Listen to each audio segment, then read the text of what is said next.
Hello, everyone. Welcome to the third installment of Talk Ads. Talk Ads is the podcast where we talk about digital marketing in a hopefully more approachable way. Um, Together with me here is Eugene, and I'm your basically one of the co-hosts, Amri. So today, what are we going to talk about, Amri is the Eugene? main host. He's lying. He's always been the host. I'm just the guest here. He's lying. Yeah. So Eugene, being the guest here, why don't you tell them what we're going to talk about today? All right, guys. Whew. Let me just take a quick vape first.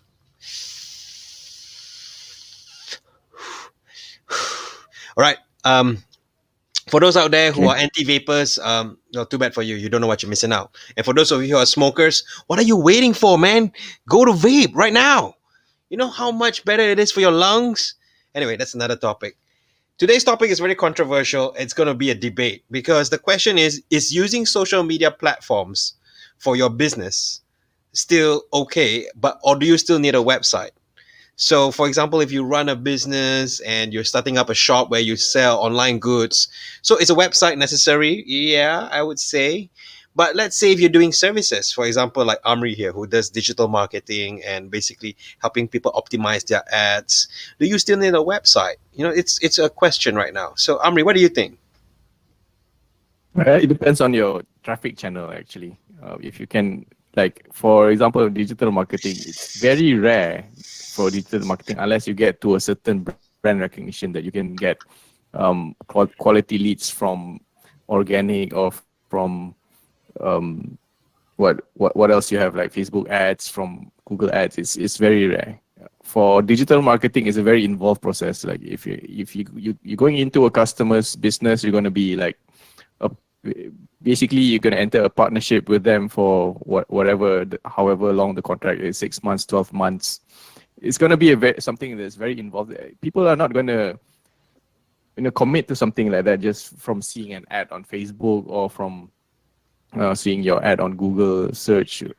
It's not going to happen. So that's why agencies always have like a team of salespeople go out and to nurture these connections until they're confident enough in the agency to to get into these kind of business relationships. I'm really confused. What are we talking about again? Yeah, about whether or not, so for agencies like that, yes, they have websites, but they don't really, I don't think that they depend on websites and on ads to get their leads and clients. They will do more of a personal kind of relationship for those businesses. Okay, so we're talking about more PR here. Okay, you know what? Let's put that out of Yeah. the picture. Let's just put you in the Okay. scenario because you Mhm. obviously told me that you don't believe in having a website because you don't have one yet or you don't need it. And you only have a very simple Facebook page to advertise about your services, right? So, how does your businesses come about and where they come from? Is it from other people searching you out on Facebook or word of mouth? No, it's a word of mouth is one source, and then the other source is just from going out and hanging out with people and having beers and stuff. Then we get to talking, and then we get to know what we like, what the other person does, and then I'll explain to them what I do, and then so then they ask me about, okay, so like what do you do actually? Do you do like Facebook? So from there they become a connection, and then a lot of them end up being customers. But it's for for digital marketing, offering digital marketing services, basically consultancies like what I do. You can't do that depending solely on ads. Ads, Okay. it might be like the top of the funnel, but then you have to have a way to nurture those leads once they get into your business, into your funnel, basically. So, if what I'm understanding you're saying is, if you only have a social media platform, for example, let's say you use either Facebook or Instagram, right, as a platform. I mean, we notice many businesses do that. For example, food businesses, clothing businesses, can just basically are a small business. They just can survive on having just one platform or two, or like a Facebook, just for pure communication or sharing media. So you don't need a website, right? I mean, you don't really need a website. You can have a Mm. website. It becomes an Yeah, option now. Okay. yeah. So here's the question for the status quo. Does having a website make you look more established, perhaps, per se? That, oh, look, I have a website, I have a Facebook, I have an Instagram. Does it all apply? Yeah, basically the examples you gave are very low investment examples. Like for example, if I just wanted to, I was hungry and I need to have lunch. That's not really like big investment. You know, it's like I go there, I pay $15 or whatever it is, I eat the food. So it's not something like it's not like a huge decision. If I decide I like the food, I'll come again. If I decide I don't like the food, you know, I won't patronize that place I again. mean, now when you talk It's a about not very liking the food, are you going to give them a bad yeah, review or something like that? yeah, maybe I don't know. It depends, but that's not the point. The point is that's a very uh, inexpensive decision to make. So for those kind of things, you don't really need a website. You don't really need like I mean the process to go from here from awareness to decision making is not that it's not that complicated. You know, whether you want to eat there or you're going to eat somewhere else doesn't matter. Okay, well, But if because we touched yeah, on that topic, it's very interesting because you mentioned earlier that it's a low budget thing, right? Because when you put on a hmm social media platform, you literally pay zero for nothing. You just have to build up hmm the content, you have correct, to, yeah, like you said, run ads to get more followers, more likes, grow your hmm audience base, culture them, service them. So that's still a lot of work. But then you mentioned because it's a zero sum game, having a website basically shows that you're also willing to spend money on your own reputation. I mean, that's where I was brought up from my time. I'm sorry. For the dot hmm coms, a lot of dot coms already are running out there. For example, okay, let's just start with government based services, corporate companies, all those big names out there, multinational corporations, they already have websites before social media took off, right? And right hmm now, to me, what I believe is it's just extra work for them. For example, all the government sectors, they have to not only maintain their website and their portals, but they also have to maintain their appearance on social media. And maybe that's creating job opportunities. I don't know, but that's a good thing. And they have both platforms. Okay, so let's put that out of the way because they're not comparable. But if you're talking about running a business alone, my impression is if you have a website, even though you don't update it that often, at least it tells you who you are. It shows that you actually care what people think about you, right? And I think it hmm shows that at least you have some form of credibility. Let's not forget, if you need to send them an email, you still need a domain name, right? For example, mm. like if your business is Amri fast food, and you're going to definitely have an email like send to contact at amrifastfood.com. You're not going to send it to just Facebook or WhatsApp. Either that, you just open up a Gmail, amrifastfood at gmail.com, right? So to me, Yeah, but at you face don't. value, You can have an email with your own domain, but without a website. that is true. But in regards to that, the old school people will look at your domain name and they might try to go there. You can probably Huh? create a forwarder straight to your Facebook page, but yeah, but that's about it. Yeah. Yeah, right. So I mean, yeah, yeah. But okay, basically, I would if a customer asks me, should I have a website? Yes, I would always recommend people to have a website. Because it's just that's You mean another for their because businesses, for their but not businesses. because yeah, but not because of so let me explain to you why what I use websites for and why I think it's important for businesses. I don't think all businesses need websites, but I think but these are the reasons why I think websites are important. Okay, number one, it's basically another channel for traffic. I always advocate for multiple channels of traffic. Okay, Okay. if you're crushing it on Instagram or on TikTok or whatever, if that's your only source of traffic, you're in trouble because you don't own that place.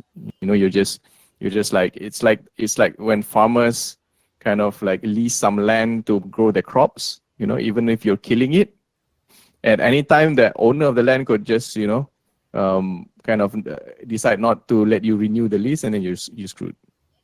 So that's one. Yeah. So that's one Okay. thing. Okay, so the other thing is websites is basically um, that. Okay, that's number one. Number two is websites is basically a filtering mechanism. So, for example, like I Okay. think Okay. I don't remember who came to me with an issue like in Malaysia. when you run, like for example, social media ads. This happens a lot. Social media ads, and then you do like whatever click objective campaigns or engagement or objective campaigns, and then you'll get these kind of our expats, the Indonesians, the Nepalese, the Bangladeshis, the Rohingyas, Okay. all these, yeah, our expats, right? So that's really annoying, because you're spending money and then you're getting all these kind of leads. So that always happens. They just come to the platform, whatever it is, Facebook. They come there and then they like something, or they just comment. They don't really understand. Usually they don't even understand what we're offering. It's just they saw an ad appear on their feed, and then they just decide to engage. That's not something we would do, but in their culture, it's like something that's normal. So True, true. in that case, I would always recommend a website so that it adds another layer of action that they have to do. So maybe they will just suka-suka like the thing simply for no reason. But Okay. but if you ask them to click on the website, then then half of them will drop off from there. They just want to mess with your ads. They don't want to click on anything. Even if they click on that, and then there's another form they have to fill to get whatever they want.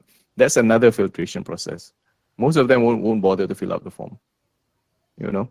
Okay. So that's one thing that's gonna safeguard your quality of leads. Of course, actually, if you find yourself getting a lot of these untargeted likes from Indonesians, from Nepalese, from Bangladeshis, there's something wrong with your targeting. You have to work on that also on the top Well, end. But unless it's intentional, of course, you can get most on, likes on from the back the end, other countries that you mentioned about. Yeah, of course.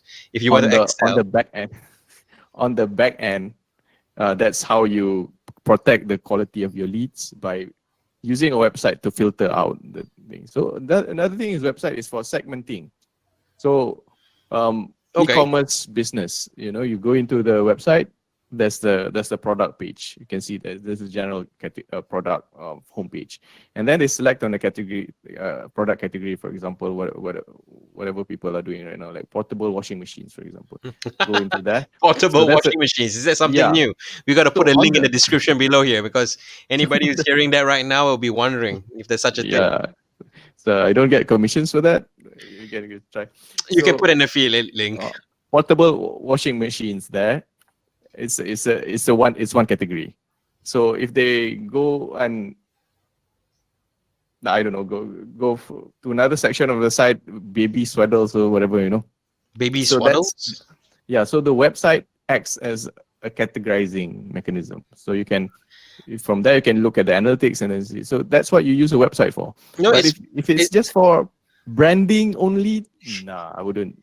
I it's wouldn't funny. recommend. The more you talk to me right now, the more I'm convinced I actually don't need a bloody website because I was actually on the other side of the fence. But after listening to you, I just realized there are other groups of category of businesses out there that people use social media platforms for. For example, we have influencers, right, and KOLs, or the key opinion Mm. leaders.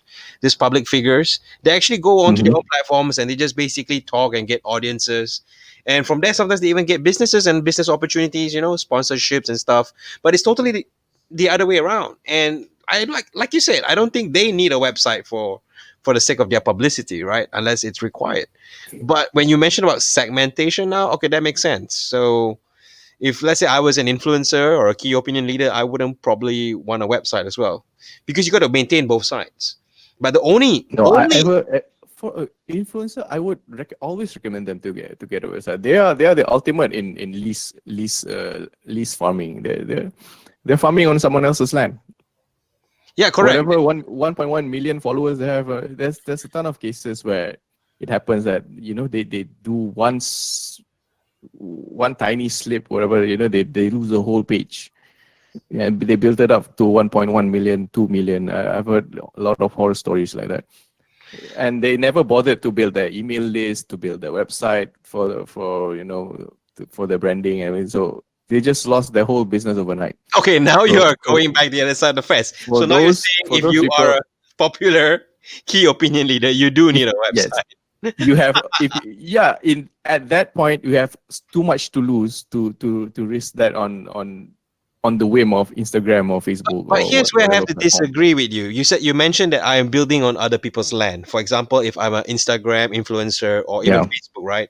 And I have tons of Okay. followers already and likes, and why Mm-hmm. would any reason Instagram would want to kick them off their platform? Because they also depend on this kind of followers and influencers, isn't it? To basically make their platform But grow. you have to It's going to be pretty you solid. just have to read up on a few. You just have to read up on there's a multitude of cases that where that happened. Sometimes because that's the paradox of building an online social media following. In order to reach those kinds of followers, you have to be controversial. You have to push the boundaries of where the content, the limits of like what you call acceptable content, Okay. acceptable behavior. So that's how they get those kind of followers. If you're a hot chick, you show your ass and boobs. If you're a guy, then you have to let's do just like let's just you have put it to out make there right now. Okay, let's say if uh, you start an Instagram account and I start an Instagram account. Okay, we just yeah. put our faces there. Maybe we touch it up a bit. Let's just challenge each Mm. other and see how many followers he can get in the next week. All right, then we're going to come back Yeah, in the that's next episode. We're going to put it up and we're going to show. So whatever Amri said is true. It only works with hot chicks, right? Guys yeah. who will follow us, but we'll do Yeah, it for so fun anyway. Yeah. if you're a hot chick, then then the boundary becomes like how much skin are you willing to show to get followers. If you're a Oh, guy, then you have like Mr. Beast, like the YouTube influencer. yes, correct. He But he Mr. does Beast is already making billions of dollars based on yeah, his he's revenue doing model. extravagant kind Yeah. of stuff, like. But if you're saying that it's impossible that YouTube will one day just kick Mr. Beast out of the platform, I don't think that's true. There's a lot of okay, Mr. Beast maybe because he's too big already, but like for example, someone with 2 million views, I think I can't recall right now, but there were a few cases before where this happened. They just lost their whole page on Facebook with millions of people. On Instagram But with how is millions of that people possible because that of you one. can lose your social media account? I mean, No, are we because talking about if they being create. hacked or No, because when they create something, when they create content to push the boundaries and they go too far, okay, and then okay. they get reported and stuff, and then that's they Ah, I see. So they become controversial, and maybe we yeah talk they're about things too that we yeah don't talk sometimes about, because like they have to keep pushing the politics boundaries. or Yeah, exactly, racism, or like Malaysia. Our, something like our that. famous contributor is Namawi himself, right? Namawi, he's a pretty good Yeah. icon. So yeah, yeah, I get Mm. what you mean. So right now, if they make a mistake, then they lose Yes, those particular followers and it everything. can happen. It can happen. Literally get banned. They lose everything, right? Yeah, Yeah, that's quite sad. So I guess it comes back to the topic here. So it seems like website is pretty important, right? You do need it. it It's is. not that you do. Even Yeah. in your case right now, just for the sake of debating, once you do grow to a substantial number of clients that you have, I'm pretty sure you will want a website as well, right? And you probably start to get staff of your own to help manage with all of the digital marketing Yes, and that's true. assets. That's true. Yes, yes. So okay, But okay, what was the discussion here? The discussion was like I mean, if you are a businesses. new business, right, Yes. and you're establishing yourself, do you really need a website, or will No, just you don't a really. You Facebook don't. or Not Instagram really. page Not, do? not really. You don't. But once you build yourself up to a particular, like a particular, a certain level of brand equity, you have a, you've created that strong brand, and you kind of expect to have a website. But in the early days, not really, because again, it depends on the what your services are and how much investment the customer has to commit to enjoy your services. That's true. That's If true. yeah, if you're just selling socks, then no, Socks. just post it up on Is it Instagram, make them customizable interesting. socks, or we're just talking about generic socks here, like Yeah, buy 10, make it buy customizable. 10 Why socks for not? 15 ringgit or something like that? Yeah, make it customizable, and then but then even then you should yeah, that you don't really need a website for that one. You can just start out very very lean. So this is very interesting because the way you put it in such a way, it is a case to case scenario and depends It on is. where you are in the online audience, right? So if a simple scenario for a digital agency or a digital marketing agency company, I would Mm. say they would be expected to have all. I mean, no questions there. You are expected to have a Mhm. website, which is your primary source of business and recognition. That's where you put your portfolios, right? You're expected to have a social media account like Facebook or Instagram by minimum, so at least you Mhm. know what you're talking about because you are, after all, doing social media marketing. And sometimes even your own LinkedIn account, right? So there's so many platforms here because you want to garner the trust and do business with other businesses. So I Yeah. guess we can conclude that having a website is really not necessary if you're doing a simple startup business, right? No need. Yep. Yeah, until you have too much to lose. Uh, Mhm. then the stakes go up, right? Oh Yeah. gosh. Yeah. You should always build your own platform. That's the what do you call that? That's the thing to shoot for, to have your own traffic source, basically. Yeah, traffic source, like you said, a place you can control that you know people are Mm, coming. correct. So I guess yeah, people can leverage on that. For let's say if I am a famous artist in Malaysia or whatever, I can have my social media platforms to basically showcase what I'm currently doing or what's my next project is about. But I can send them off Hmm. the link, right? They say if you want to participate in maybe this contest of mine, if you can come and meet me, I'll get you an autograph. Go to my website, right? Go to my website. Hmm. So they just drive Yeah. this traffic out, and from there they can Yeah. analyze perhaps a different segment of data. So yeah, I guess you can say you can get creative. But I'm sorry, I guess this round you win. You don't really need a website. So fine. Points to you then. So this has been a great conversation. Yay. And I feel so ashamed now of my past because that's what I was brought up with. You need a website. But now it becomes to, do you need a website? Depends on the stage of your business and what kind of traffic sources are working for you. And if it turns out that a website can work for you early on, do it. But usually that's not the case. Just focus on the just focus that spend that money on other stuff like ads or content or you know that kind of thing. Yeah. So instead of building a website, spend your money with Amri, right? Give him the business. And he can drive the Yeah, traffic to your Facebook page, maybe get you more leads, more sales. All right, do that's the that. it. Okay, this is not a self promotion video, by the way. It's meant to be informative. Forgive me for that. It was a bit biased. But hey, this is Talk Ads. So yeah, Okay. Gina. All right.